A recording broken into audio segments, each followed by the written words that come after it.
தமிழ்நாட்டில் பாஜக ஆட்சிக்கு வந்தால் இந்து சமய அறநிலையத்துறை கலைக்கப்படும் என்று தமிழக பாஜக தலைவர் அண்ணாமலை தெரிவித்த நிலையில் கோயில்களே இருக்கக்கூடாது என்பது அண்ணாமலையின் நோக்கமா என இந்து சமய அறநிலையத்துறை அமைச்சர் சேகர் பாபு கேள்வி எழுப்பியுள்ளார்.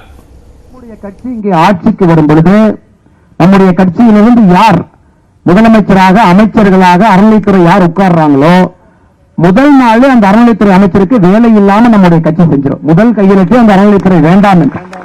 இந்து சமய அறநிலையத்துறை இல்லை என்று அவர் கையெழுத்திடுவாரேயானால் இந்து சமய அறநிலையத்துடைய திருக்கோயிலை பராமரிப்பது யார்? அப்படி என்றால் திருக்கோயிலே இருக்கக்கூடாது, தெய்வங்களுக்கு நடைபெறுகின்ற பூஜை புனஸ்காரங்கள் இருக்கக்கூடாது என்ற அர்த்தத்தில் அவர் பேசுகிறாரா என்னவென்று தெரியவில்லை. அவர் குறிப்பிட்டு எந்த குற்றச்சாட்டை சொன்னாலும் அதற்கு நாங்கள் பதில் சொல்ல கடமைப்பட்டிருக்கின்றோம். எங்களுக்கு மடியிலே கனமில்லை, ஆகவே வழியிலே பயம் இல்லை.